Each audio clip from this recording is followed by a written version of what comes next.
الرحیم السلام علیکم ورحمۃ اللہ وبرکاتہ۔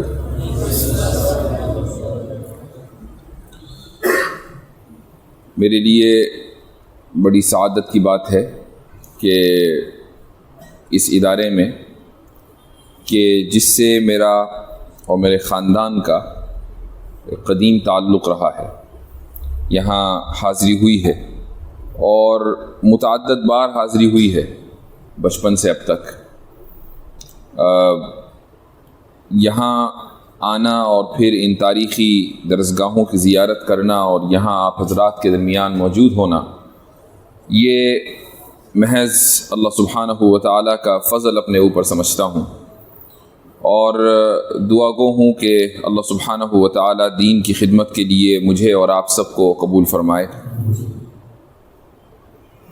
جامعہ میں جو تحفظ شریعت کا شعبہ ہے، اس کے تعلق سے وقتاً فوقتاً مجھے خبر ملتی رہی، واٹس ایپ کے ذریعے بھی، دیگر سوشل میڈیا کے پلیٹ فارمز کے ذریعے، کہ یہاں پر ماشاء اللہ اس تاریخی ادارے میں یہ کارنامہ شروع ہوا ہے، اور مجھے جس چیز سے بڑی خوشی ہوئی وہ یہ کہ یہاں طلباء نے نہ صرف یہ کہ ان موضوعات کے اوپر دلچسپی کا اظہار کیا، بلکہ باقاعدہ سوالات بھی کچھ مرتب کیے ہیں جو میں نے ایک مرتبہ کسی نے فارورڈ کیے، تو وہ بہت بڑی تعداد میں سوالات تھے۔ ماشاءاللہ سوال کرنا نصف علم ہے اگر صحیح سوال کر لیا جائے۔ ایک موقع پر رسول اکرم صلی اللہ علیہ وسلم خطاب فرما رہے تھے، اور آپ صلی اللہ علیہ وسلم سے صحابہ کرام کی عاشقی کا کچھ اس طریقے کا معیار تھا کہ آپ علیہ الصلاۃ والسلام سے وہ ہر چھوٹی بڑی بات پوچھتے تھے۔ آپ صلی اللہ علیہ وسلم کی جو ذات ہے وہ صرف یہ نہیں کہ وہ کسی قبیلے کے گویا کہ سربراہ ہو، نہیں، بلکہ وہ محمد رسول اللہ تھے، وہ اللہ کے رسول تھے، اور پوری امت کی ذمہ داری آپ پر تھی۔ اب اگر ہر طرح کے سوالات کے جوابات دیے جائیں تو سارا ٹائم تو اسی میں گزر جاتا، تو اس لیے اللہ سبحانہ و تعالیٰ نے پابند کر دیا لوگوں کو کہ لا تسألوا عن اشیاء ان تبد لکم تسؤکم۔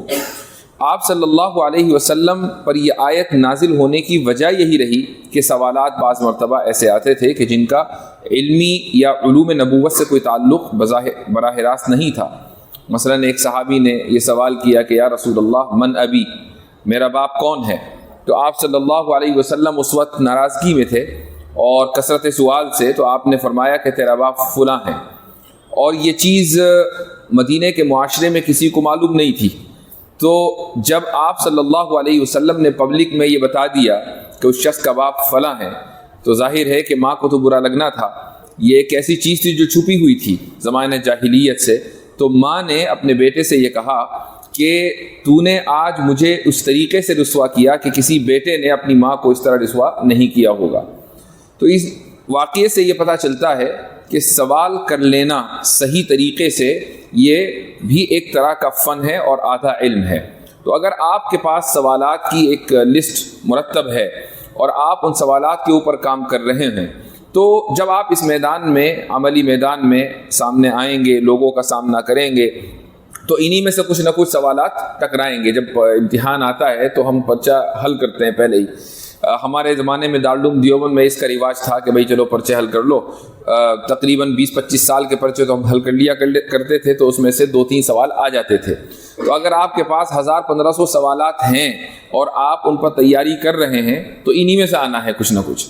اب صرف یہ بات رہ جاتی ہے، علم تو آ گیا، اب یہ رہ جاتا ہے کہ آپ اس سوال کا جواب کیسے دے رہے ہیں، پریزنٹیشن کیسی ہے۔ اس وقت جو دور ہے وہ چیخنے چلانے کا نہیں ہے، یعنی دنیا جن مقررین کو پسند کرتی ہے وہ اس لیے نہیں کرتی ہے کہ وہ بہت چیختے ہیں چلاتے ہیں، بلکہ اس لیے پسند کرتی ہے کہ ان کے یہاں کانٹینٹ یعنی مواد ملتا ہے۔ تو اگر آپ اپنے کانٹینٹ کو، اپنے مواد کو صحیح طریقے سے عمدہ الفاظ کے ساتھ پیش کرنے میں مہارت رکھتے ہیں اور عصری تقاضوں کے ساتھ کے مطابق مثالیں پیش کرنے میں مہارت رکھتے ہیں، تو آپ کی بات سنی جائے گی، سمجھی جائے گی اور مؤثر ہوگی۔ لیکن اگر آپ کے پاس علم ہو لیکن عصری تقاضوں کے مطابق مثالوں کے ساتھ آپ اس علم کو پیش کرنے میں مہارت نہ رکھتے ہوں تو آپ کی بات میں وہ اثر انگیزی نہیں ہوگی. تو یہ جو دوسرا حصہ ہے یہ پریکٹس کے ساتھ آئے گا، لیکن اس کا جو آغاز ہے وہ یہاں سے ہوگا کہ آپ کو اس چیز کا پابند کرنا پڑے گا اپنے آپ کو کہ کبھی بھی غصہ نہیں کرنا ہے، چاہے کیسا ہی سوال آ جائے. اس کا مطلب یہ نہیں ہے کہ آپ اپنی رگ حمیت کو قربان کر دیں اور غیرت کو ختم کر دیں، ایسا نہیں ہے، بلکہ بعض مرتبہ یہ ضروری ہو جاتا ہے کہ حمیت دکھلائی جائے اور غیرت کا مظاہرہ کیا جائے، خصوصاً ایسے موقع پر کہ جب رسول اکرم صلی اللہ علیہ وسلم کی شان میں کوئی شخص گستاخی کرنے لگے. تو اب یہاں گفتگو بند کر دینی چاہیے. یہ بھی قرآنی کا حکم ہے کہ ایسے لوگوں کے ساتھ اٹھنا بیٹھنا ہی نہیں ہے کہ جو آپ صلی اللہ علیہ وسلم کی شان اقدس میں گستاخی کریں. تو گفتگو یہاں بند ہو گئی. لیکن اگر سامنے والا اس اصول کی پابندی کر رہا ہے کہ وہ اس وقت وہ آپ سے گفتگو کرنے میں دلچسپی رکھتا ہے، آپ کے خلاف دلیلیں دیتا ہے، وہ آپ کا رد کر رہا ہے، گستاخی نہیں کر رہا ہے، تو آپ اس کو برداشت کریں اور اس کو اس وقت تک جواب دیتے رہیں جب تک آپ کو یہ لگے کہ میرے جواب دینے سے سامنے والے کو فائدہ ہے. ہم الحمدللہ اس کے اوپر عرصے سے عمل پیرا ہیں اور خدا کا شکر ہے کہ ایک بڑی تعداد غیر مسلموں کی ہمیں سنتی ہے اور الحمدللہ ان میں سے بہت سے لوگوں کو اس سے فائدہ بھی ہوتا ہے. اور جس چیز کا وہ اعتراف کرتے ہیں برملا، وہ چاہے میری ذات سے متعلق ہو یا ہمارے ساتھ دیگر افراد ہیں، ہمارے عاصم افتخار صاحب یہاں موجود ہیں اور بھی دیگر حضرات ہیں، وہ یہ کہ بھائی یہ لوگ ناراض نہیں ہوتے، یہ لوگ غصے میں نہیں آتے، یہ لوگ ہماری بات سن لیتے ہیں. جب یہ ماحول آپ دیں گے تو سامنے والا خود آ کر آپ کے دین کے تعلق سے سمجھنے کی کوشش کرے گا. اس کی ایک حصی مثال لیجئے.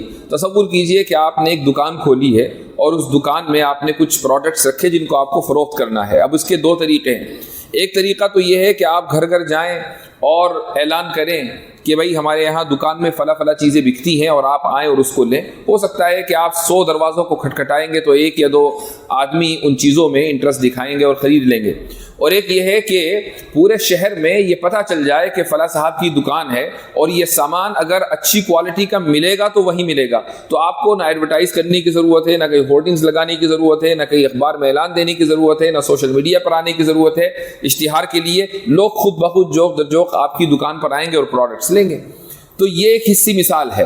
بالکل ایسے ہی ایک آدمی اگر دین کی بات کرتا ہے اور دین کی بات کوالٹی کے ساتھ کرتا ہے اور اس کی پریزنٹیشن صحیح ہے تو غیر مسلم جو دین میں دلچسپی رکھتے ہیں، اسلام کو سمجھنا چاہتے ہیں، وہ خود بخود آپ تک آئیں گے. ان کو وہ کوشش کریں گے کہ کس طریقے سے میں ان صاحب تک پہنچ جاؤں. بعض مرتبہ ایسا ہوتا ہے کہ لوگ ہفتوں ٹرائی کرتے ہیں اور اس کے بعد وہ ہم تک پہنچ پاتے ہیں. اور اگر کوئی شخص ایسا ہے کہ جو علم رکھتا ہے لیکن پریزنٹیشن ویسی نہیں ہے تو پھر وہ لاکھ کوشش کرے وہ غیر مسلموں تک نہیں پہنچ سکتا. تحفظ شریعت کا مطلب صرف یہ نہیں ہے کہ شریعت کے اوپر جو اعتراضات آئیں آپ ان اعتراضات کا جواب دے دیں. تحفظ شریعت کا مطلب یہ بھی ہے کہ آپ دوسرے لوگوں تک شریعت کو پہنچائیں، وہ لوگ کہ جو شریعت کے تعلق سے ناواقفیت یا جہالت کی بنا پر شریعت پر اعتراض کرتے ہیں. جب آپ نے شریعت کو ان تک پہنچا دیا اور اس کی اصلی صورت حال میں اور اچھے انداز میں پہنچا دیا تو وہ اعتراضات کبھی بھی ان کے ذہنوں میں جنم نہیں لیں گے. میری خواہش یہ ہے، اور دارالعلوم دیوبند میں گزشتہ 1-1.5 مہینے سے دارالعلوم دیوبند کے طلباء تقریباً روزانہ ہی عصر کے بعد ہمارے مکتبہ دارالکتاب پر آتے ہیں، اور میں اس خواہش پر ماشاءاللہ میں عمل پیرا ہوں کہ طلباء کے ساتھ انٹریکشن ہو، یعنی طلباء کے ساتھ گفتگو ہو، ان کے سوالات سنے جائیں، کچھ ہمارے ذہن میں جو بات ہے وہ کی جائے. تو گزشتہ 1.5-2 مہینے سے جب میں دیوبند میں ہوتا ہوں روزانہ ہی عصر کے بعد یا مغرب کے بعد طلباء کی ایک تعداد آتی ہے اور ان سے گفتگو ہوتی ہے. تو میری خواہش یہاں بھی یہی ہے کہ جو حضرات اس شعبے میں ہیں یا شعبے میں نہیں ہیں لیکن ان موضوعات کے اوپر دلچسپی رکھتے ہیں، فکری موضوعات پر، ان کے ذہن میں اگر کوئی بات ہے تو وہ یہاں رکھیں، اور انشاءاللہ میری کوشش ہوگی کہ آپ کے سوال کا جواب دیا جائے انشاءاللہ تعالی. تو اب آپ کی ٹرن ہے، ہاتھ اٹھائیے اور سوال کیجئے انشاءاللہ. جی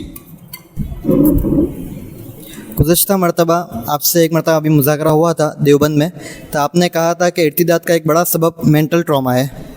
تو اب آگے یہ پوچھنا ہے کہ اگر کسی کے بارے میں تشخیص ہو گئی کہ اس کے ارتداد کے پیچھے مینٹل ٹراما کا سبب کار فرما ہے تو اس کا علاج کیا کیا جائے؟ جی ہاں، سوال یہ ہے کہ ہم نے ایک موقع پر نہیں بلکہ متعدد مواقع پر اور تجربے کی بنیاد پر یہ بات کہی ہے کہ ارتداد کا ایک بڑا سبب، بلکہ میں کہتا ہوں کہ 60 to 70% مرتدین مینٹل ٹراما کی وجہ سے ارتداد اختیار کرتے ہیں اور دین چھوڑ دیتے ہیں، وہ کوئی بھی دین ہو، یعنی وہ ضروری نہیں ہے کہ اسلام ہو، یہودیت ہو، عیسائیت ہو، کوئی بھی مذہب ہو، وہ مینٹل ٹراما کی وجہ سے چھوڑتے ہیں۔ 60 to 70% کیسز اس طرح کے ہیں۔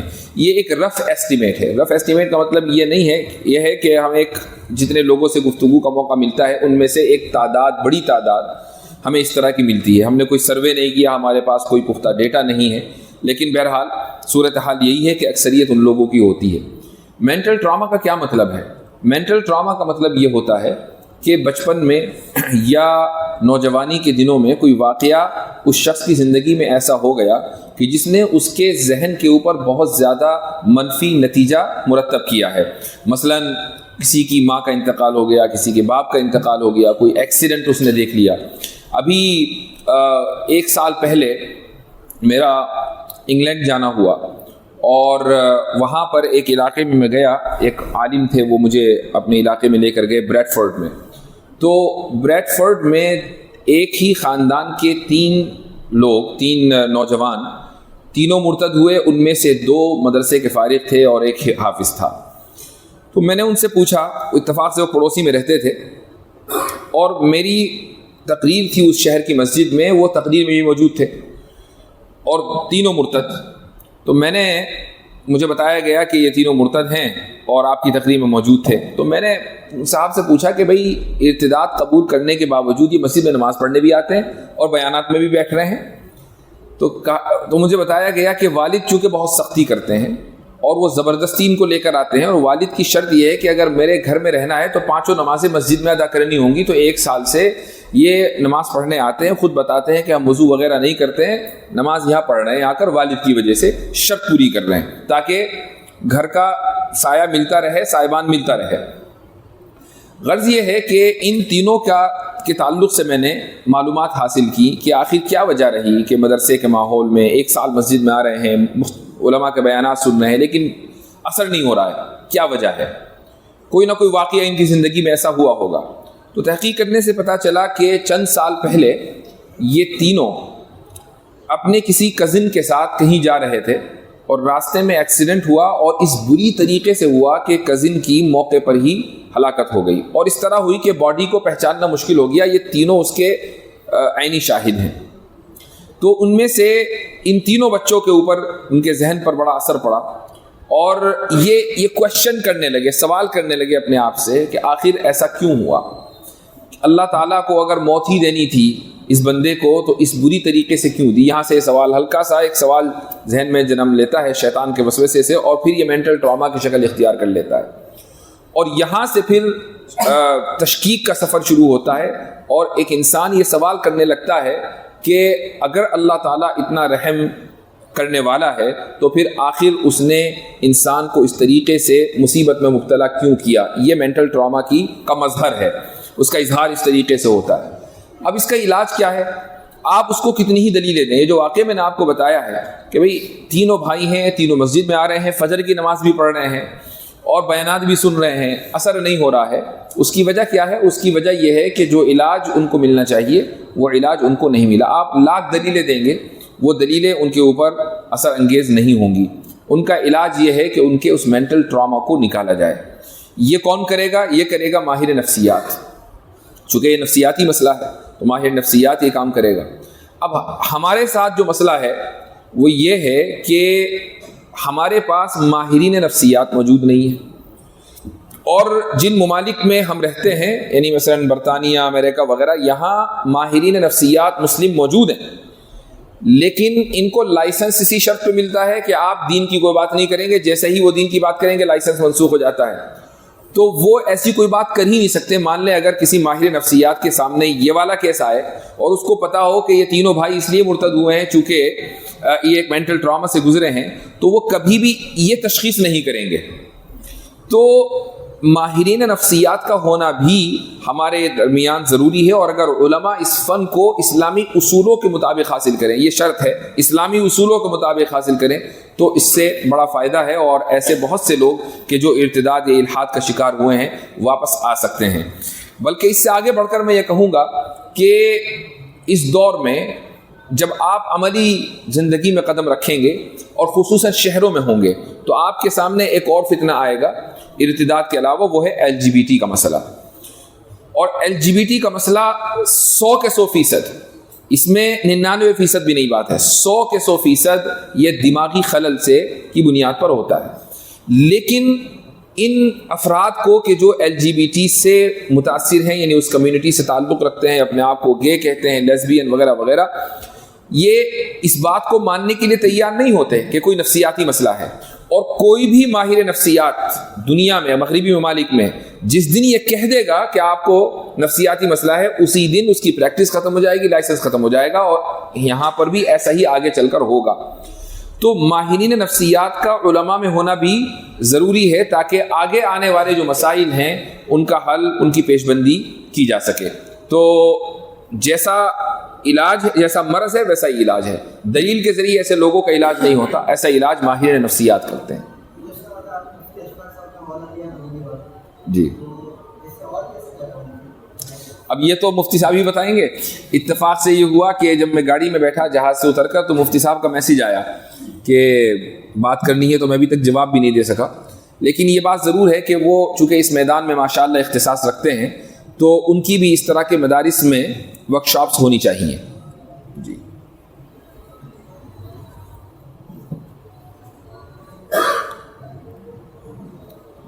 جی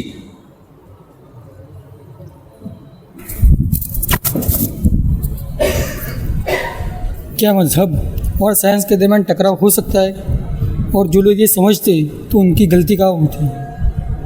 سوال یہ ہے کہ کیا مذہب اور سائنس کے درمیان ٹکراؤ ہو سکتا ہے؟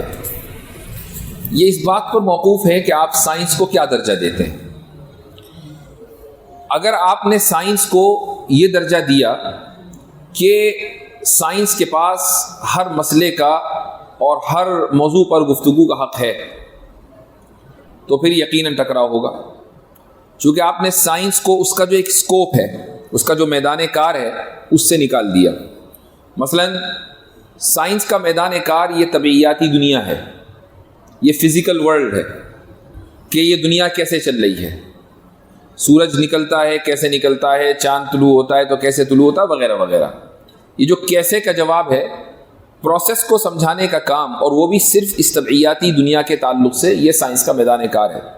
جیسے ہی آپ سائنس سے یہ سوال کریں گے کہ خدا موجود ہے یا نہیں، سائنس سے آپ یہ سوال کریں گے کہ دنیا کے آغاز سے پہلے کیا تھا، اور سائنس سے آپ یہ سوال کریں گے کہ دنیا کے اختتام کے بعد جب کائنات ختم ہو جائے گی، سائنس بھی کائنات کے اختتام کو مانتی ہے، تو اس کے بعد کیا ہوگا، وغیرہ وغیرہ۔ جب یہ سوالات، زندگی کا مقصد کیا ہے، یہ سوال آپ سائنس سے کریں گے اور اس سے ہی سمجھنے کی کوشش کریں گے تو یقیناً سائنس اور مذہب میں ٹکراؤ ہوگا۔ بلکہ پھر سائنس اور مذہبی میں نہیں، دنیا کی ہر چیز میں اگر آپ مذہب کے مقابلے میں کوئی بھی چیز لا کر کھڑا کر دیں تو سائنس اور اس مذہب اور اس کے درمیان ٹکراؤ ہوگا۔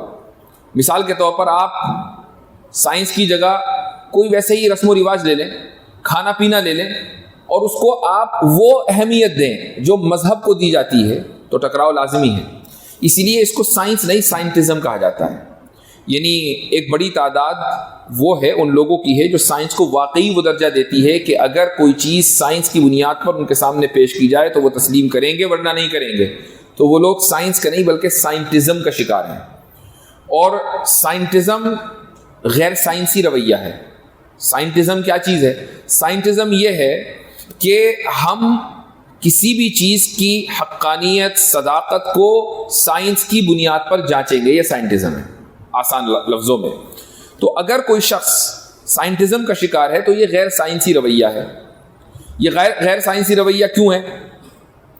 اس کی وجہ یہ ہے کہ سائنس کا جو منہج ہے، مختصر الفاظ میں بتا رہا ہوں، یہ ہوتا ہے کہ اگر آپ نے کسی چیز کا مشاہدہ کیا مثلا نیوٹن نے مشاہدہ کیا کہ سیب اس کے اوپر گرا.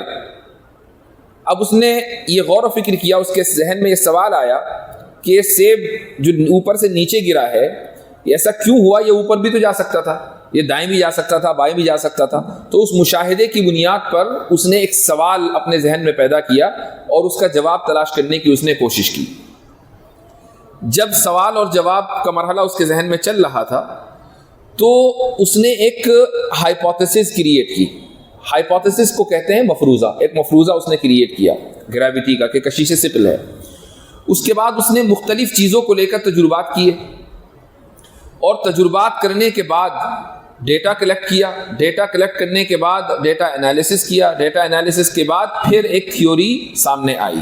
ٹھیک ہے, کوئی بھی سائنسی تھیوری اسی طریقے سے بنتی ہے کہ پہلے مشاہدہ ہوتا ہے, اس کے بعد پھر ہائپوتھیسس یعنی مفروضہ بنتا ہے, اس کے بعد تجربات ہوتے ہیں, ڈیٹا کلیکشن ہوتا ہے, ڈیٹا انالیسس ہوتا ہے اور اس کے بعد پھر تھیوری بنتی ہے.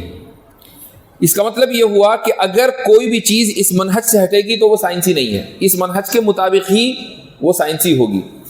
تو جب ہم یہ کہتے ہیں کہ سائنس سے ثابت کریں کہ خدا موجود ہے تو گویا کہ آپ یہ مان کے چل رہے ہیں کہ خدا کو نظر بھی آنا چاہیے, پھر خدا کو کے تعلق سے مفروضہ بھی درست ہونا چاہیے, پھر خدا کی لیب میں ٹیسٹنگ بھی ہونی چاہیے, خدا کے تعلق سے ڈیٹا بھی کلیکشن ہونا چاہیے, پھر خدا کے تعلق سے اس ڈیٹا کا انالیسز ہونا چاہیے, پھر خدا کے تعلق سے تھیوری بننی چاہیے. اور یہ ساری کی ساری باتیں غلط ہیں. کیوں؟ چونکہ بنیاد ہی درست نہیں ہے. بنیاد کیا ہے؟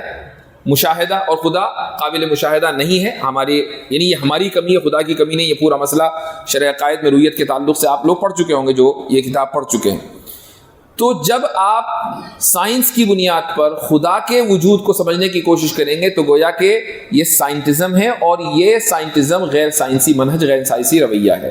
ہاں, سائنٹزم اور مذہب کے درمیان ٹکراؤ ہے چونکہ سائنٹزم مطلقاً غلط ہے. جی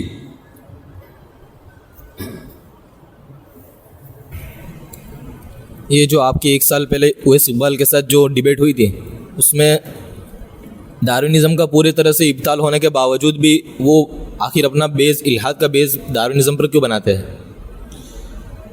اس کی وجہ یہ ہے کہ ملحدین کے پاس کوئی دوسرا ان کے سمجھ کے مطابق مضبوط نقطہ ہے ہی نہیں. یعنی وہ خود سمجھتے ہیں کہ ڈارونزم سے مضبوط ہمارے پاس کوئی دوسری چیز نہیں ہے, اس لیے وہ اس کو پیش کرتے ہیں. ہمارے اعتبار سے وہ بھی مضبوط نہیں ہے, لیکن کم سے کم ان کی اپنی تسلی کے لیے ڈارونزم سب سے زیادہ مضبوط نقطہ ہے, اس لیے ان کی گاڑی وہیں اٹک جاتی ہے اور اس سے آگے وہ نہیں بڑھ پاتے. ڈارونزم نے چونکہ زندگی کے ارتقاء کی وضاحت کی ہے. وضاحت کا مطلب یہ ہے کہ جو زندگی سنگل سیل سے بڑھتے بڑھتے بڑھتے یہاں تک پہنچی ہے وہ کیسے پہنچی ہے, پروسیس. میں نے ابھی بتایا کہ سائنس پروسیس کو بیان کرنے کا نام ہے, تو ڈارونزم نے اس کی وضاحت کی ہے. اب یہ چیز وہ خدا کے اوپر اپلائی کرتے ہیں. مثلا جس ڈیبیٹ کا آپ حوالہ دے رہے ہیں اس میں فریق مخالف بار بار یہ پوچھتا ہوا نظر آیا کہ خدا نے انسان کو بنایا تو کیسے بنایا. کیا مطلب؟ یعنی وہ اس پروسیس کی وضاحت طلب کر رہا تھا جو کہ سائنس کا کام ہے, اور یہ وضاحت کس سے طلب کر رہا تھا؟ مذہب سے. یہ ہے خلط مبحث. مذہب کسی چیز کی پروسیس کو یا اس پروسیس کی وضاحت کے لیے نہیں آیا ہے. نصوص کے اندر صرف یہ ہوگا کہ ہم نے پیدا کیا. بعض مرتبہ بیان قدرت کے لیے یہ ہوگا ہم نے پانی سے پیدا کیا, ہم نے مٹی سے پیدا کیا, لیکن جو پورا پروسیس ہے اس کو بیان نہیں کیا جائے گا کیونکہ مذہب کا میدان عمل نہیں ہے. مذہب اس چیز کے لیے نہیں ہے. مذہب بایولوجی نہیں ہے, مذہب کیمسٹری نہیں ہے, مذہب فزکس نہیں ہے. یہ کام ان علوم کا ہے جو علوم عقل کے اوپر مبنی ہے. یہ اللہ تعالیٰ نے انسان کو عقل دی اسی لیے کہ تم اس پروسیس کی وضاحت خود کرو. تو جب آپ ڈارونزم کو یہ سمجھیں گے کہ یہ بالکل حقیقت ہے, اور جس طریقے سے ڈارونزم ارتقاء کی وضاحت کرتا ہے ایسے ہی مذہب میں بھی کوئی چیز ہونی چاہیے, تو خلط مبحث ہوگا. اور ظاہر ہے کہ ایسا شخص نہ تو سائنس کو سمجھتا ہے اور نہ مذہب کو.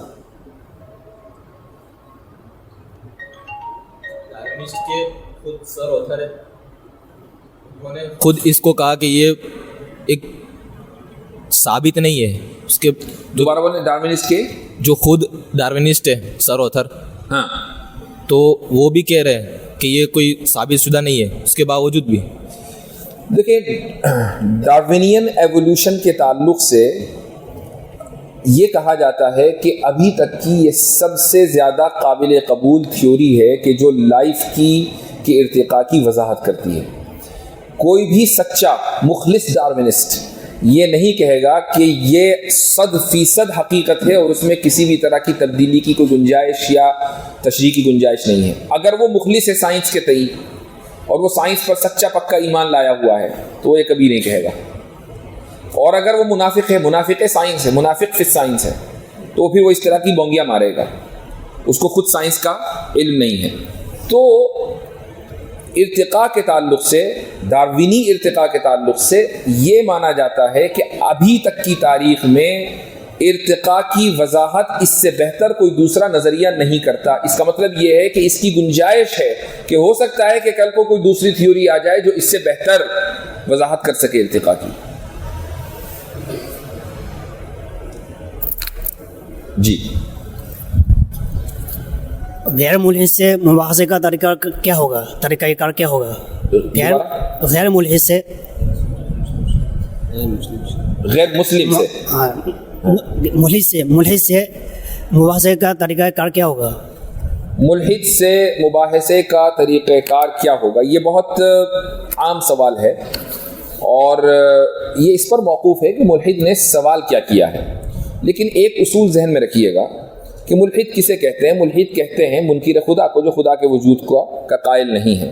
وہ آپ کے پاس آتا ہے اور ادھر ادھر کے اعتراض وہ کرے گا. مثال کے طور پر وہ یہ کرے گا کہ بھئی اگر خدا قادر مطلق ہے اور رحمان ہے تو اس نے ایک بچے کو کیوں مارا، یا تو وہ قادر مطلق نہیں ہے، رحمان نہیں ہے، وغیرہ وغیرہ. یہ اعتراض کس پر ہوا؟ یہ اعتراض خدا کی صفات کے اوپر ہوا. یا مثلاً وہ اعتراض کرے گا قرآن کریم کے اوپر کہ قرآن کریم کی فلاں آیت سائنس کے خلاف ہے، فلاں آیت عقل کے خلاف ہے، وغیرہ وغیرہ. یہ اعتراض کس پر ہوا؟ خدا کے کلام کے اوپر. ہمارا جو منہج ہونا چاہیے، جو طریقہ کار ہونا چاہیے، وہ یہ کہ یہ سارے مباحث بات کے ہیں کہ خدا کی صفات ہیں یا نہیں، اور اگر ہیں تو کیسی ہیں، خدا کے کلام میں کوئی ایرر ممکن ہے یا نہیں، اگر نہیں تو کیوں نہیں. یہ سارے مباحث بات کے ہیں. پہلے تو خدا کے وجود کے اوپر گفتگو ہوگی نا. یعنی اگر آپ سورج کے وجود کے قائل نہ ہو اور یہ کہیں کہ سورج کی دھوپ کمرے میں آئے گی یا نہیں آئے گی، تو اس شخص کو احمقی کہا جائے گا کہ بھئی جب تم سورج کے وجود ہی کے قائل نہیں ہو تو دھوپ پر بات کرنے سے کیا فائدہ. تو جب ایک شخص خدا کے وجود ہی کا قائل نہ ہو تو پھر اس کو یہ حق نہیں ہے کہ وہ صفات کے اوپر اعتراض کرے، اس کو یہ حق نہیں ہے کہ وہ کلام الہی کے اوپر اعتراض کرے. ہاں چاہے وہ الزامی طور پر تھوڑی دیر کے لیے یہ مان لے کہ ہاں چلو ٹھیک ہے میں نے تسلیم کر لیا خدا موجود ہے، اب آگے بڑھیں. آپ اگر ہمارے مکالمے سنیں گے ملحدین کے ساتھ تو ہم شروعات یہیں سے کرتے ہیں کہ پہلے وجود پر بات ہوگی.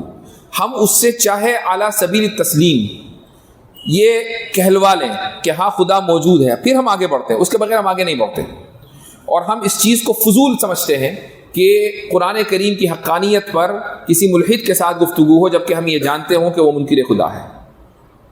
تو یہ بنیادی اصول یاد رکھیے گا.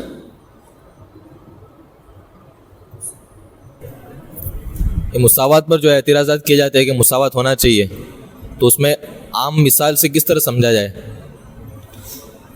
مساوات کے اوپر کے تعلق سے کہا جاتا ہے کہ مرد اور عورت کے درمیان، ہے نا، مرد اور عورت کے تعلق سے کہا نا آپ نے، مرد اور عورت کے درمیان مساوات ہونی چاہیے. اس کا جواب آپ دو طریقے سے دے سکتے ہیں، جن میں ایک طریقہ درست ہے اور دوسرے کو میں غلط سمجھتا ہوں. جس طریقے کو میں غلط سمجھتا ہوں وہ یہ کہ آپ مساوات ثابت کرنے چلیں. آپ یہ کہیں کہ نہیں مساوات تو ہے اور اسلام میں تو عورت کا یہ مقام ہے اور فلاں مقام ہے، اور سامنے والا دو چار مثالوں کے ذریعے آپ کو 2 منٹ میں ڈھیر کر دے. وہ آپ سے وراثت کا ہی مسئلہ اگر پوچھ لے کہ وراثت میں عورت کو کم دیا جاتا ہے مرد کو زیادہ دیا جاتا ہے تو مساوات کہاں ہوئی؟ تو اس کا جو صحیح منہج ہے اور صحیح طریقہ ہے وہ یہ کہ آپ مساوات کے اوپر سوال اٹھائیں کہ پہلے یہ ثابت کرو کہ مساوات ایک اعلیٰ ترین اخلاقی قدر ہے. اگر یہ ثابت ہو جائے کہ یہ اعلیٰ ترین اخلاقی قدر ہے پھر ہم جواب دیں گے کہ یہ اسلام میں کیوں نہیں ہے.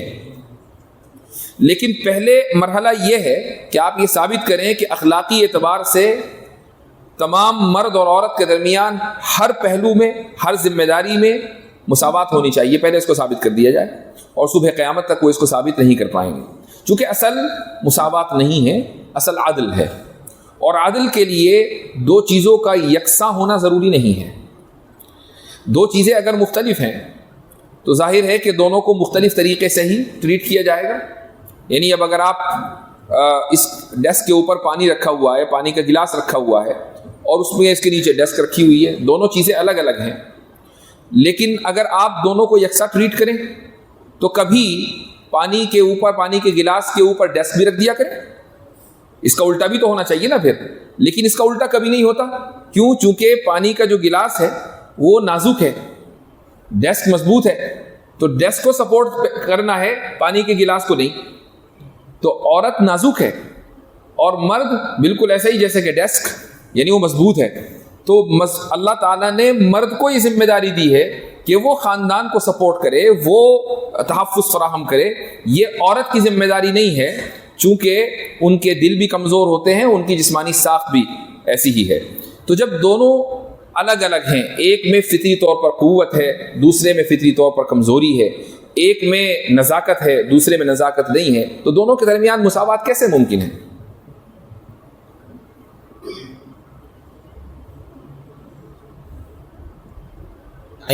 ٹائم سپیس، اس کے متعلق کچھ مختصر سمجھا جائے تو اعتراض کرنے والے پر سمجھا جائے۔ اعتراض پورا ذکر کیجیے۔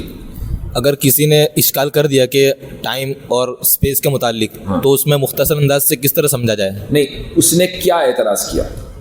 خدا نے ٹائم کو بنایا یا اسپیس کو بنایا یا ٹھیک، سوال تخلیق کے اوپر ہوا۔ سوال دیکھیں عام طور سے یہ ہوتا ہے، اسی لیے میں جب سوال لیتا ہوں تو کوشش کرتا ہوں کہ سوال کی تنقیح پہلے ہو۔ اگر میں سوال سنتے ہی جواب دینے لگوں گا تو یا تو وہ جواب سائل کی توقع کے مطابق نہیں ہوگا یا غلط ہوگا۔ اس لیے میں نے بار بار آپ سے پوچھا کہ نہیں، سوال پورا کریں۔ تو سوال کی تنقیح پہلے کر لیتے ہیں۔ یہاں سوال یہ ہو سکتا ہے ٹائم اور خدا کے تعلق سے کہ ٹائم کی تخلیق سے پہلے کیا خدا کسی وقت میں تھا یا نہیں؟ ایک تو یہ سوال ہو سکتا ہے۔ اگر وہ وقت میں تھا تو پھر ٹائم قدیم ہے، مخلوق نہیں ہے، اور اگر وہ قدیم ہے تو پھر یہ تعدد قدمہ ہے، اور تعدد ذوات قدیمہ توحید کے خلاف ہے۔ تعدد صفات قدیمہ توحید کے خلاف نہیں ہے، تعدد ذوات قدیمہ توحید کے خلاف ہے، اور ظاہر ہے کہ ٹائم صفت خداوندی نہیں ہے۔ یہ اعتراض ہو سکتا ہے۔ اگر یہی اعتراض مقصود ہے آپ کا تو پھر میں اس کا جواب دوں، اس کے علاوہ کوئی دوسرا اعتراض ہے تو اس کی وضاحت کریں۔ یہی ہے، تکلف میں تو نہیں کہہ رہے۔ تو ٹائم کو ہم ایک شے مانتے ہیں، اور والشیء عندنا هو الموجود۔ امام تفتازانی رحمہ اللہ یہ فرماتے ہیں کہ الشیء عندنا هو الموجود۔ اشاعرہ کے نزدیک شے موجود کو کہتے ہیں۔ معدوم کے اوپر شے کا اطلاق مجازی ہوتا ہے، حقیقی نہیں ہوتا۔ تو زمان شے ہے اور زمان خدا نہیں ہے، یہ چیز بالکل بدیہی ہے اور اس کو ثابت کرنے کی ضرورت نہیں ہے۔ اب اللہ تعالیٰ کہتا ہے کہ ہم نے ہر چیز کو پیدا کیا، خلقنا کل شیء۔ تو جب ہم نے ہر چیز کو پیدا کیا تو زمانہ بھی مخلوق ہے۔ جب زمانہ مخلوق ہے تو ظاہر ہے کہ حادث ہوگا، اور جب حادث ہے تو خدا اس میں نہیں ہو سکتا، ورنہ زمانے کا جو کہ حادث قدیم ہونا لازم آئے گا، اور یہ اجتماع ضدین ہے۔ اب یہاں صرف یہ بات رہ جاتی ہے کہ زمانے کو پیدا کرنے سے پہلے خدا کس زمانے میں تھا، یہ بات رہ جاتی ہے۔ اس کا جواب یہ ہوگا کہ یہ سوال غلط ہے، اور یہ سوال اس لیے غلط ہے کہ جب ہم نے زمانے کو مخلوق مان لیا، حادث مان لیا، تو یہ کہنا کہ زمانے کو خلق کرنے سے پہلے، زمانہ اپنے وجود سے پہلے کیا تھا، یہ ایسا ہی ہو گیا۔ یہ بچہ پیدا ہونے سے پہلے کیا تھا، جس طریقے سے یہ سوال واہیات ہے اور ایک منطقی مغالطہ ہے، ایسے ہی وہ سوال بھی ہے۔ یہ سوال ذہنوں میں اس لیے جنم لیتا ہے کہ ہم انسان خدا کی ذات اور صفات کے تعلق سے جب غور کرتے ہیں تو ہماری مثال ایسی ہے جیسے کنویں کا مینڈک۔ کہ مینڈک کنویں کے باہر کی دنیا سے واقف نہیں ہے. وہ سمجھتا ہے بس یہی کل کائنات ہے, وہ اس کی باہر کی دنیا کو سمجھ ہی نہیں سکتا. خدا کی ذات اور صفات کے تعلق سے ہمارا علم اتنا محدود ہے کہ خدا نے جتنا بتلایا ہے اتنا ہی سمجھا جا سکتا ہے, اس کے علاوہ نہیں سمجھا جا سکتا. چونکہ ہم زمان اور مکان کی حدود اور قیود کے پابند ہیں, اس سے ہم باہر نہیں نکل سکتے. تو ہم یہ سمجھتے ہیں کہ ہر موجود, خواہ وہ وجود اللہ ہی کا ہو, وہ بھی زمان اور مکان کا تابع ہے. تو یہ چیز ہمیں سمجھ میں نہیں آتی. تو یہ ہمارے جہل کا قصور ہے, یہ ہمارا قصور ہے کہ ہم خدا جو کہ لا زمان و لا مکان ہے اس چیز کو نہیں سمجھ سکتے. اس کا مطلب یہ نہیں کہ خدا کسی نہ کسی زمان و مکان میں ضرور بھی ضرور ہے.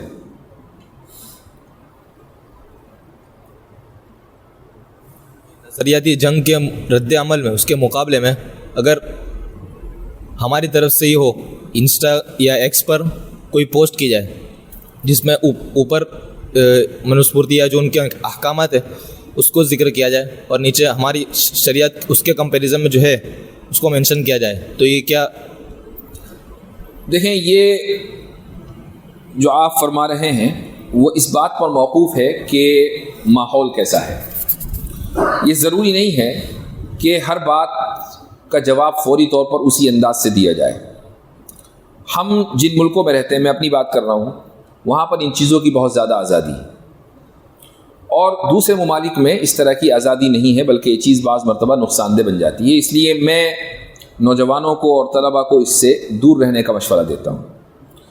نظریاتی جنگ کا جو جواب ہے وہ یہ نہیں ہے کہ آپ ایکس پر جا کر ایک ٹویٹ کر دیں اور یہ سمجھیں کہ ایک گولہ ہم نے داغ دیا اور میدان ہم نے مار لیا. ایسا نہیں ہے. نظریاتی جنگ جو کی جاتی ہے وہ اس طریقے سے کہ آپ اپنے آپ کو ذہنی طور پر, علمی طور پر, فکری طور پر تیار کریں اور اتنے رجال پیدا کر دیں کہ جو گراؤنڈ لیول پر جا کر ان باتوں کا جواب دیں. چونکہ سوشل میڈیا ایک ایسا ہے جیسے کہ دیوانے کی بڑھ. ایک آدمی بس دیوار میں اپنا سر مار رہا ہے اور اس کا کوئی حل نہیں, تو وہاں سوشل میڈیا پر وہ کراؤڈ موجود ہے, اکثریت 99-90% کراؤڈ وہ ہے. آپ اس کو کتنی ہی دلیلیں دیں گے وہ کچھ نہ کچھ کہے گا یا خاموش ہو جائے گا, اس کا کوئی خاص اثر نہیں ہوگا. الا یہ کہ سوشل میڈیا پر ڈائلاگ اس طرح ہو جیسا کہ آپ ہمارے ڈائلاگز دیکھتے ہیں. یہ بہت کم لوگ ہیں جو سوشل میڈیا پر غیر مسلموں میں ہم سے آ کر بات کرتے ہیں, یعنی یہ 1% بھی لوگ نہیں ہیں, بلکہ 0.1% بھی نہیں ہے. تو بہرحال, تو سوشل میڈیا سے آپ جب اس لیول پر پہنچ جائیں, مدرسوں سے نکلنے کے بعد, علمی آپ تفوق حاصل کرنے کے بعد, ٹھیک ہے آپ کام کرنا چاہیں کریں, لیکن اس کے بھی کچھ ایتھکس ہیں. تو آپ مثلاً اگر مجھے دیکھیں گے یا عاصم افتخار بھائی یہاں موجود ہیں, ہمیں دیکھیں گے, تو ہم کبھی بھی, ہم پوری کوشش کرتے ہیں کہ تہذیب کا دامن نہ چھوٹے اور ہم دلیل دے دیں. بعض مرتبہ الزامی بھی دیتے ہیں اور بعض مرتبہ ہم تحقیقی بھی دیتے ہیں, لیکن یہ اس لیے دے پاتے ہیں کیونکہ جس ماحول میں ہم ہیں وہ ماحول ہمیں اس کی اجازت دیتا ہے اور ہمیں اس سے کوئی زیادہ خاص فرق نہیں پڑتا. لیکن آپ حضرات کا معاملہ ذرا دوسرا ہے. آپ فکری, علمی, نظری اعتبار سے اپنے آپ کو اتنا پختہ اور تیار کریں کہ 1-on-1 اگر بحث ہو رہی ہے تو آپ کے نو کے زبان پر یہ سارے حوالے موجود ہوں. یہ ہے آپ کے لیے میدان عمل. جی,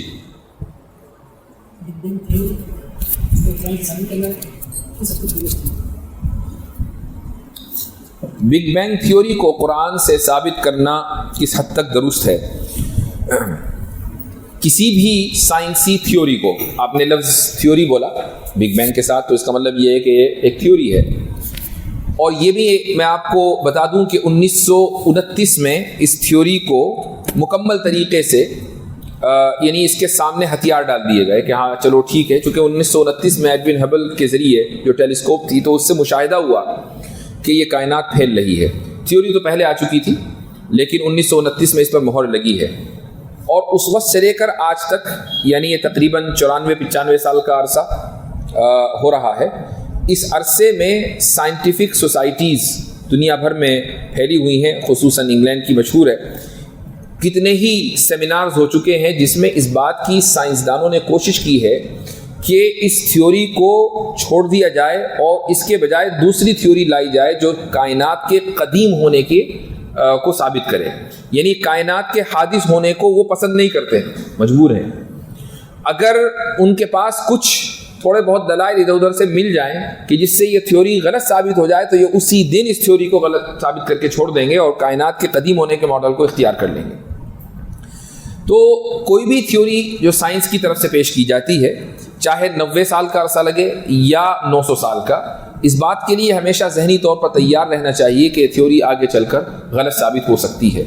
تو قرآن کی تشریح اور تفسیر اس طرح نہ ہو کہ کل جب سائنس بدل جائے تو آپ یہ کہیں کہ بھئی اب کیا کریں ہم، چونکہ ہم نے تو قرآن کی تفسیر اس طرح کر دی تھی، تو اب یا تو آپ اپنی کتابوں کے اندر تبدیلی کریں، اور یا پھر لوگوں کو یہ کہنے کا موقع ہوگا کہ دیکھو سائنس نے قرآن کو غلط ثابت کر دیا۔ کرسچینٹی کا جو بنیادی مسئلہ ہے وہ یہی ہے کہ کرسچینٹی نے سائنس کو، مذہب کو سائنس کے تابع کر دیا تھا۔ جب سائنس نے ترقی کی اور نئی نئی تھیوریز آئیں اور پرانی تھیوریز غلط ثابت ہونے لگیں، تو اب پوپ نے یا جو ان کے بڑے بڑے پادری تھے، انہوں نے ان تھیوریز کو قبول کرنے سے انکار کر دیا، اور نوجوانوں میں تشکیک کی ایک لہر دوڑ پڑی، اور اس طریقے سے ان کے ہاں ارتداد اور الحاد خوب پھیلا اور عیسائیت شکست کھا گئی۔ تو آج عیسائیت ایسا نہیں کہ کہیں زندہ ہے۔ کیا آپ نے دیکھا کہ کوئی ملک 100% عیسائی ہو؟ دنیا کا کوئی بھی ملک 100% عیسائی شریعت کے اوپر یا مسیحی شریعت کے اوپر عمل نہیں کرتا۔ دنیا کے سارے ممالک چاہے اپنے آپ کو، چاہے ان کے جھنڈے کے اوپر کراس بنا ہوا ہو، لیکن یہ سارے لبرل سیکولر ممالک ہیں، اور لبرلزم اور سیکولرزم کے سامنے سب کے سب سرنگوں ہو چکے ہیں۔ اس کی وجہ یہی ہے کہ عیسائیت نے غلطی کر دی تھی۔ کچھ مسلمان اس غلطی میں مبتلا ہیں، اور ہم اس غلطی کی بارہا نشاندہی کرتے ہیں، اور ایسے دعات کو، ایسے لوگوں کو ان کے خلوص میں شک کیے بغیر ان کو ہم اس طرف توجہ دلاتے ہیں کہ آپ سائنس کے تابع مذہب کو نہ کریں۔ جی، سائل کا سوال ہے کہ کیا محمد صلی اللہ علیہ وسلم نے لفظ اللہ کا تعارف کروایا جبکہ پہلے سے رائج تھا؟ کیا رسول اللہ صلی اللہ علیہ وسلم نے لفظ اللہ کا یا اللہ کا، سوال کیا ہے آپ کا، لفظ اللہ کا یا اللہ کا؟ لفظ اللہ کا تعارف کرایا؟ نہیں، ہمارا یہ دعویٰ ہے ہی نہیں، یہ لفظ تو پہلے سے موجود تھا، اور یہی وجہ ہے کہ جب قرآن کریم نازل ہوا اور لفظ اللہ اس میں آیا تو کیا مشرکین نے پوچھا کہ اللہ کیا چیز ہے؟ لفظ اللہ پہلے سے موجود تھا۔ آپ صلی اللہ علیہ وسلم نے لفظ اللہ کو پہلی مرتبہ دنیا کے سامنے پیش نہیں فرمایا، اللہ سبحانہ و تعالیٰ کا وہ تعارف کرایا کہ جو لوگوں کے ذہنوں سے اوجھل ہو گیا تھا۔ یہ تعارف بھی نیا نہیں تھا، مصدقا لما بین یدیہ، آپ صلی اللہ علیہ وسلم کا کے اوپر نازل ہونے والا کلام مصدقا لما بین یدیہ ہے، یعنی وہ تعارف اللہ کا پہلے نازل ہو چکا تھا دوسری کتابوں میں، لیکن وہ تعارف اوجھل ہو گیا تھا مشرکین کے ذہنوں سے۔ تو آپ صلی اللہ علیہ وسلم نے آ کر اس تعارف کو زندہ کیا ہے، نئی بات آپ صلی اللہ علیہ وسلم نے کچھ نہیں کہی۔ قل ما كنت بدعا من الرسل، آپ فرما دیجئے کہ میں کوئی نیا پہلی مرتبہ رسول بھیجا گیا ہوں، ایسا نہیں ہے، کوئی نئی بات نہیں لے کر آیا، وہی بات ہے جو پہلے انبیاء اور رسول کرتے آئے ہیں، تو ہمارا یہ دعویٰ ہے ہی نہیں۔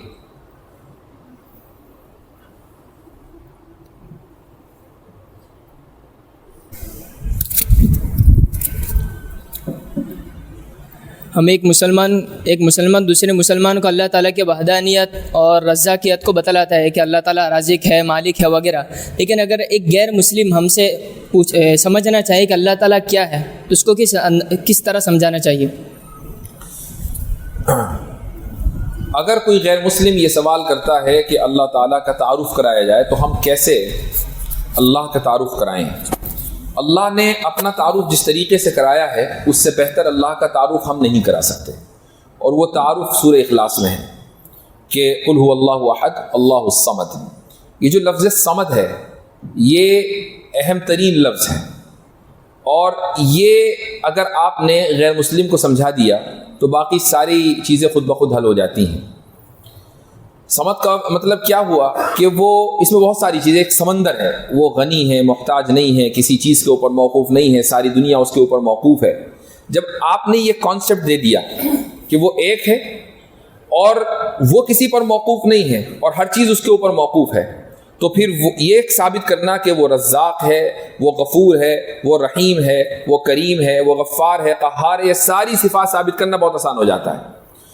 خالق ہے، یہ ثابت کرنا بہت آسان ہو جاتا ہے۔ تو خدا کا تعارف جس طرح خدا نے خود سورہ اخلاص میں پیش کیا ہے اس سے بہتر کوئی دوسرا تعارف نہیں ہے۔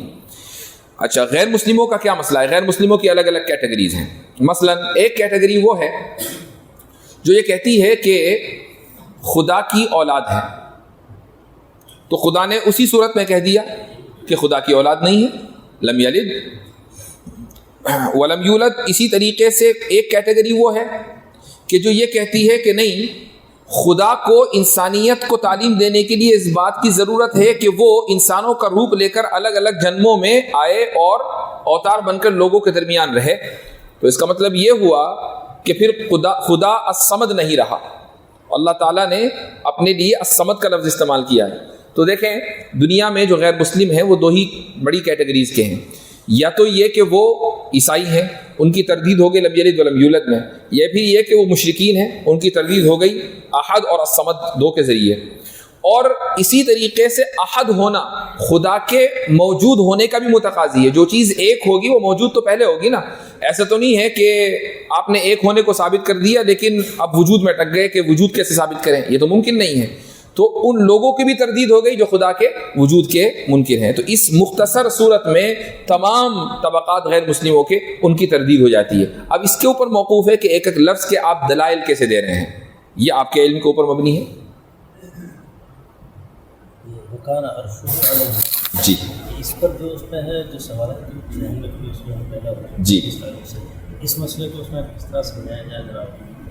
جی حضرت فرما رہے ہیں کہ وَكَانَ عَرْشُهُ عَلَى الْمَاءِ کہ مسئلے کو کیسے سمجھایا جائے. آسمان و زمین کی تخلیق کے وقت جی تو اللہ تعالیٰ کا عرش پانی پر تھا، یہ لفظی ترجمہ ہے. ہم اشاعرہ اور ماتوریدیہ صفات کے مسئلے میں تعویل کو جائز سمجھتے ہیں، اور یہ جائز سمجھنا اس لیے نہیں ہے کہ ہم سے مسئلے حل نہیں ہو رہے ہیں، بلکہ دلائل کی بنیاد پر اس کو جائز سمجھتے ہیں. تو اس آیت کا مختصر سا واضح سا جو مطلب ہے وہ یہ ہے کہ آسمان و زمین کی تخلیق سے پہلے جو کچھ بھی تھا، اگر زمین کی تخلیق سے پہلے پانی تھا تو خدا کا اقتدار پانی کے اوپر تھا. اب دیکھیے میں نے عرش کی جگہ لفظ اقتدار بولا، اب کسی کو اعتراض ہوا کہ اقتدار کہاں رکھا ہوا تھا، پانی کے اوپر رکھا ہوا تھا کہ پہاڑ کے اوپر رکھا ہوا؟ جو اقتدار رکھا ہوا نہیں ہوتا، اقتدار پانی پر تھا. پانی اللہ تعالیٰ کے زیر اقتدار تھا، زیر حکم تھا. پانی کو جب حکم ہوا تو پھر اس کے اوپر زمین بننی شروع ہو گئی. پانی بھی خدا کے حکم کے تابع تھا. اللہ تعالیٰ جب یہ کہتا ہے کہ الرحمن علی العرش استوى، تو اشاعرہ اور ماتوریدیہ کا مطلب جو تشریح ہے اس کی وہ کیا ہے کہ اللہ تعالیٰ نے اس آسمان و زمین کی تخلیق کے بعد اپنے اقتدار کو اسٹیبلش کیا ہے کہ ہر چیز اب اس کے حکم سے ہے. یہ مطلب نہیں ہے کہ خدا کہیں عرش رکھا ہوا تھا وہاں چڑھ کر بیٹھ گیا، یہ مطلب نہیں ہے اس کا. تو ایسے ہی کان عرشہ علی الماء کہ اس کا عرش جو کہ اس کے اقتدار کی نشانی ہے، سب سے بڑی اس کا مظہر ہے، وہ پانی کے اوپر تھا، یعنی اس کا اقتدار پانی کے اوپر تھا. اب کوئی اعتراض نہیں ہوگا. اس میں جلالین کے جو محشی جی انہوں نے اس میں لکھا ہے کہ اوپر ہونے کا یہ مطلب نہیں ہے کہ بالفعل اوپر تھا، بلکہ دونوں کے درمیان اس میں ہے فاصل، یعنی یہ تسلیم کرتے ہیں کہ الرحمن علی العرش استوى میں ہے، اس میں عرش اور الماء. جی جی یعنی عرش کو اس میں ہے جو پانی کے اوپر مار کر جی کہہ رہا ہے کہ کسی چیز کے اوپر ہونے کے لیے کوئی ضروری نہیں ہے کہ بالفعل اس کے اوپر ہو، جی بلکہ کہ اس کو اپنے حقیقی معنی پر محمول کر کے جو کر رہے ہیں تو کس حد تک اس سلسلے میں اور وضوح ہوتی. جی بالکل، یہ بات بھی بالکل درست ہے کہ اوپر ہونے کے لیے ضروری تو نہیں کہ اس پر رکھا ہوا ہو. یہ بالکل ایسا ہی ہے جیسا کہ حدیث میں آیا کہ آپ صلی اللہ علیہ وسلم کا ارشاد ہے کہ سورج عرش کے نیچے جاتا ہے اور اجازت طلب کرتا ہے طلوع ہونے کی، اور اس کو اجازت ملتی ہے، اور ایک دن آئے گا اس کو اجازت نہیں ملے گی. وہ طویل حدیث ہے. تو اب یہاں سوال یہ ہوتا ہے کہ وہ کہاں جاتا ہے؟ سورج تو اپنی جگہ ہے، ہم نے اور کہیں نہ کہیں مستقل وہ طلوع ہو رہا ہے. تو اس کا جواب یہی ہے کہ عرش کے نیچے ہونے کے لیے ضروری تو نہیں ہے کہ وہ کہیں جائے، وہ تو مستقل عرش کے نیچے ہے. ہر چیز اس کائنات کی عرش کے نیچے ہے، اس میں سورج بھی ہے. تو بالکل عرش کے نیچے ہونے کے لیے عرش پر لٹکنا ضروری نہیں ہے، اس کے نیچے پائے کو پکڑنا ضروری نہیں ہے. ایسے ہی یہ بھی. تو تعویل اگر کی جائے تو وہ تعویل جو میں نے عرض کی کہ اس کا اقتدار پانی کے اوپر تھا، اور اگر اس کو آپ ظاہری معنی پر محمول کریں تو جیسا کہ حضرت نے فرمایا وہ بھی بالکل بات درست ہے کہ پانی کے اوپر عرش تھا اور اس کے لیے ضروری نہیں ہے کہ پانی عرش کو ٹچ کر رہا ہو.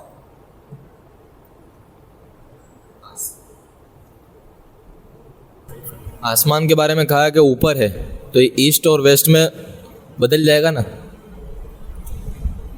آسمان کیا چیز ہے اس کے تعلق سے انتباہات مفیدہ میں بھی اچھا کلام ہے, نفیس کلام ہے. حضرت تھانوی رحمہ اللہ نے اس پر ذکر کیا ہے. یہ ذہن میں رکھیے کہ لفظ سماع کا جو لفظ آیا ہے قرآن میں یا نصوص میں, یہ مختلف معنوں میں استعمال ہوا ہے. ہر وہ چیز کل ما علی یہ آسمان ہے.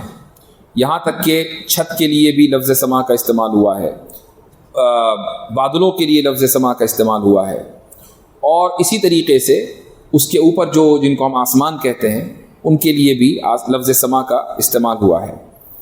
اب دیکھنا یہ ہے کہ اس کائنات کی ہر چیز اسفیریکل ہے. اسفیریکل کا مطلب یہ ہے کہ وہ جیسے بیضوی شیپ ہوتا ہے اس طریقے سے ہے. یہ دنیا بھی ایسی ہے, اس کے علاوہ جو سیارے ہیں اس نظام شمسی میں وہ بھی ایسے ہی ہے, جو ہمارا قریب ترین ستارہ یعنی سورج ہے وہ بھی ایسا ہی ہے. اور کلن فی فلک یسبحون سے جو اشارہ ملتا ہے وہ بھی یہی ملتا ہے. یہ اشارہ ہے, صراحت نہیں ہے. تو جب آسمان جو کہ ہماری نظروں سے اوجھل ہے, جس آسمان کی ہم بات کر رہے ہیں 7 آسمان, وہ ہماری نظروں سے اوجھل ہے. اگر اس آسمان نے اس پوری کائنات کو ہر طرف سے گھیرا ہوا ہے تو ہم جائے جہاں ہو اس کائنات میں آسمان اوپر ہی ہوگا. ہم ایسٹ میں ہوں گے, ویسٹ میں ہوں گے. جو ایسٹ ویسٹ نارتھ اور ساؤتھ ہے یہ ہمارے اعتبار سے ہے. جب اگر آپ آسمان پہ چلے جائیں گے تو وہ جگہ جہاں آپ آج کھڑے ہوئے ہیں وہ نیچے ہی ہوگی, وہ اوپر کبھی نہیں ہوگی. سمجھ میں آیا؟ تو جہاں یہ جو ایسٹ اور ویسٹ ہوتا ہے اس کی حقیقت کچھ نہیں ہے سوائے اس کے کہ یہ ایک یعنی یہ کہہ لیں کہ سبجیکٹیو ہے. سبجیکٹیو کا مطلب یہ ہے کہ میرا ایسٹ کسی دوسرے کا ویسٹ ہو سکتا ہے, میرا دایاں کسی دوسرے کا بایاں ہو سکتا ہے. ایسا نہیں ہے کہ جو چیز جو جہت میری دائیں ہے وہ سب کی دائیں ہیں پوری دنیا کی. تو یہ ایک حقیقی چیز نہیں ہے بلکہ جہات وہمی چیز ہے.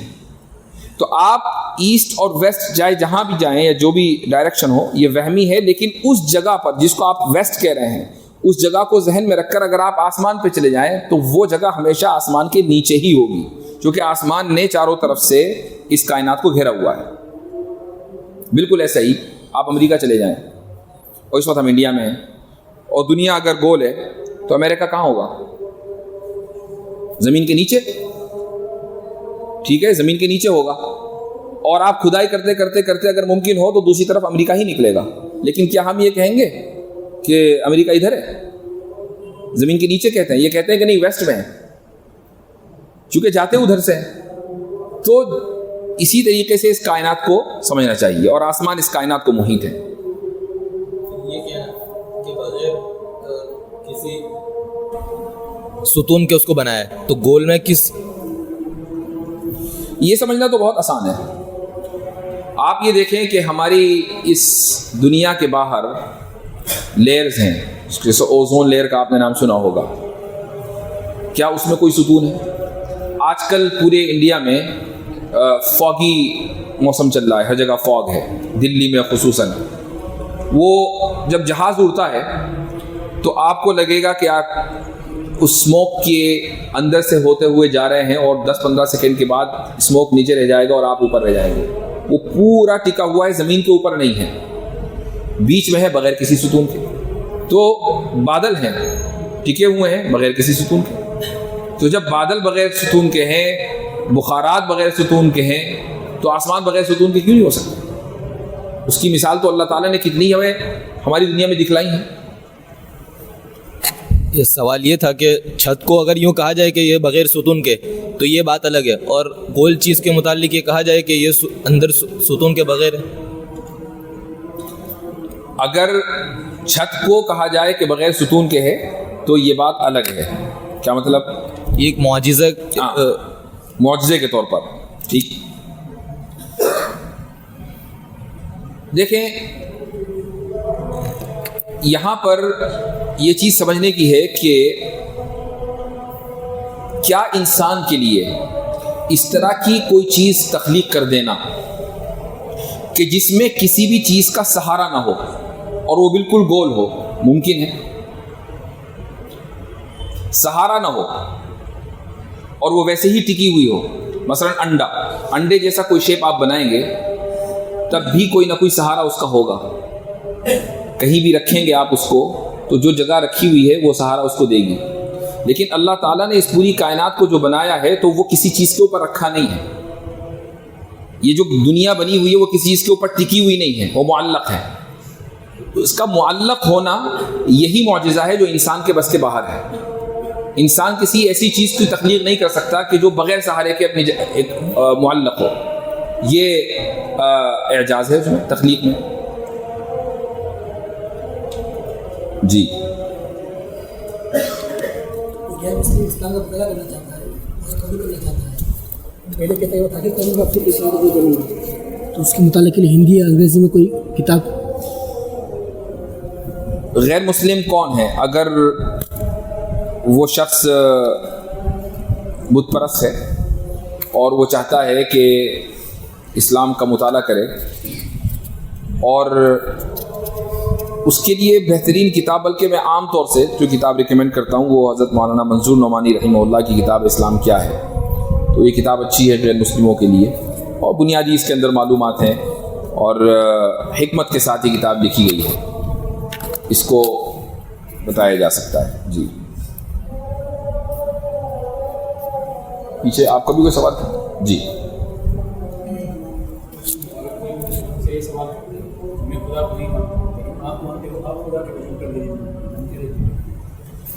یہ سوال بہت عام ہے، ملحدوں کی طرف سے کیا جاتا ہے کہ میں خدا کو نہیں مانتا لیکن آپ مانتے ہیں تو آپ وجود پر دلیل دیں. دیکھیں، ہم سے جب بھی کوئی ملحد آ کر یہ بات کہتا ہے تو ہم اسے یہ کہتے ہیں کہ ہمارے پاس دلائل کا انبار نہیں، بھنڈار ہے. اتنے دلائل ہم دیتے رہیں گے تو دو باتیں ہوں گی.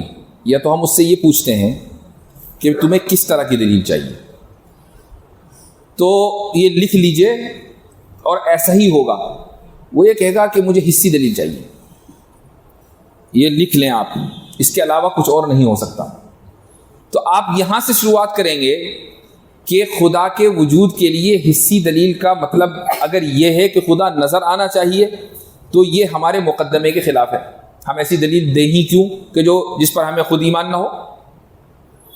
اور اگر مطلب یہ ہے کہ مجھے ایک ایسی حصی دلیل چاہیے جس سے مجھے پتا چلے کہ خدا موجود ہے، تو میں آپ دنیا کا ایک ذرہ اس بات کی دلیل ہے کہ خدا موجود ہے. ٹھیک، تو دلائل دینے کی حد تک آپ آغاز دلیل کا اس وقت کریں، پہلے یہ طے کروا لیں کہ کس طرح کی دلیل سامنے والے کو چاہیے. اگر وہ یہ کہتا ہے کہ نہیں مجھے حصی دلیل نہیں یا مشاہداتی دلیل نہیں، عقلی دلیل سے کام چلے گا، تو ٹھیک ہے، 2-4 عقلی دلیل آپ دے سکتے ہیں. مثلا کلام، کاسمولوجیکل آرگیومنٹ آپ دے سکتے ہیں، دلیل حدوث دے سکتے ہیں، دلیل توقف دے سکتے ہیں، وغیرہ وغیرہ سارے دلائل موجود ہیں. لیکن ہمارا جو منہج ہے وہ یہ ہے کہ ہم تھوڑی دیر تک، اور ہمیں معلوم ہے کہ سامنے والے سے نکلنا کچھ نہیں، ہم تھوڑی دیر تک اس کو اس بات کے لیے عاجز کر دیتے ہیں کہ وہ یہ تسلیم کرے کہ ہمارے پاس دلیل نہیں ہے، اور یہ کہ اس کی ذمہ داری ہے دلیل دینا. کسی چیز کا منکر ہونا اس بات کی دلیل نہیں ہے کہ آپ کے اوپر دلیل کی ذمہ داری نہیں ہے. اب آپ مدعی نہیں ہیں، آپ یعنی منکر. البینۃ علی المدعی والیمین علی من انکر. یہاں سے لوگوں کو یہ شبہ ہوتا ہے کہ ملحد تو منکر ہے تو وہ مدعا علیہ ہے، اور ہم مثبت ہیں تو ہم مدعی ہیں، لہذا بینہ کی ذمہ داری ہمارے اوپر ہے. حالانکہ یہ مسئلہ اتنا آسان نہیں ہے، 2 اور 2 4 کی طرح آسان نہیں ہے. جو شخص خدا کی وجود کا انکار کر رہا ہے دراصل مدعی وہ ہے. ہم تو مدعا علیہ ہیں، اور وہ اس لیے انکار کر رہا ہے. مدعی کیوں ہے اس کی ایک میں اکثر مثال دیتا ہوں، اور آپ نے سنی بھی ہوگی. ایک اس کو تھوڑا سا بدل لیتے ہیں. مثلا ہم اس درسگاہ کے اندر موجود ہیں اور ایک شخص یہ دعویٰ کرتا ہے کہ درسگاہ میں موجود نہیں ہے. میرے بارے میں کہتا ہے، آپ کے بارے میں کہتا ہے کہ نہیں درسگاہ میں موجود نہیں ہے، اور آپ درسگاہ میں موجود ہیں. تو دلیل کس کے اوپر ہے؟ اس کے اوپر کہ جو درسگاہ میں موجود ہے، یا اس کے اوپر جو یہ کہہ رہا ہے کہ درسگاہ میں موجود نہیں ہے جبکہ آپ موجود ہیں؟ جو شخص یہ کہہ رہا ہے کہ درسگاہ میں موجود نہیں ہے، دلیل اس کے ذمہ ہے. اب دیکھیے وہ منکر ہے، اس کے باوجود دلیل اس کو دینی ہے. تو یہ مسئلہ ایسا نہیں ہے کہ جو بھی منکر ہوگا وہ دلیل سے بچ جائے گا. خدا کا وجود ایک ڈیفالٹ پوزیشن ہے اس انسانیت کی. ڈیفالٹ پوزیشن کا مطلب یہ ہوا کہ آپ تاریخ انسانیت میں پیچھے کتنے ہی دور چلے جائیں، 10-12 ہزار سال کی تاریخ محفوظ ہے، آپ کو تصور خدا ملے گا، تصور الحاد نہیں ملے گا. تصور الحاد آپ کو زیادہ سے زیادہ 2-2.5 ہزار سال پہلے تک ملے گا. تو اس کا مطلب یہ ہوا کہ ملحدین نے جو پوزیشن لی ہے وہ ڈیفالٹ انسانیت کی ڈیفالٹ پوزیشن کے خلاف لی ہے، اور ڈیفالٹ پوزیشن کے خلاف جو پوزیشن لے دلیل اس کے ذمہ ہے. تو ہم تو پہلے ملحد سے مطالبہ کرتے ہیں کہ تم دلیل دو، ہمیں معلوم ہے کہ اس کے پاس دلیل نہیں ہے. شاید ہماری اس مکالماتی زندگی کے پورے عرصے میں 1 یا 2 مرتبہ ایسا ہوا ہوگا کہ ایک جرت مند ملحد اس نے جرت کر کے یہ کہا ہوگا کہ میرے پاس دلیل ہے، لیکن دلیل کے نام پر ڈاروینی ارتقاء کے علاوہ اس سے کچھ نہیں نکلتا. تو ہمیں معلوم ہوتا ہے، اور یہ کوئی ایسی چیز نہیں ہے کہ اس کا یعنی صرف ہم سے ہی تعلق ہو. جو بھی جب آپ کوئی کام کرنے لگتے ہیں تو آپ کو اندازہ ہو جاتا ہے. عاصم بھائی کو اس کا تجربہ ہے، ہمیں اس کا تجربہ ہے، اور بھی جو ہمارے ساتھ افراد ہیں. سامنے والا جیسے ہی زبان کھولتا ہے ہمیں پتہ چل جاتا ہے کہ آگے کیا آنے والا ہے. سامنے والا جیسے ہی وہ یعنی 10 سیکنڈ نہیں ہوتے الحمدللہ یہ پتہ چل جاتا ہے کہ ایک اس طرح کا آرگیومنٹ دے گا، اور ہمیں پورا مقدمہ اس کا الحمدللہ پتہ چل جاتا ہے. تو کبھی بھی ایک دم ڈیفینسو پوزیشن نہ اختیار کریں. آپ پہلے اس سے دلیل کا مطالبہ کریں، وہ عاجز آئے گا، پھر اس کے بعد اپنی دلیل لیں، اور یہ کہیں کہ یہ دلیل دینا میرا تمہارے اوپر احسان ہے، ورنہ پوزیشن تمہاری تھی کہ تم دلیل دو. نماز کا وقت ہو گیا. چلیں، جزاکم اللہ خیر. سبحان اللہ وبحمدہ، سبحان اللہ العظیم.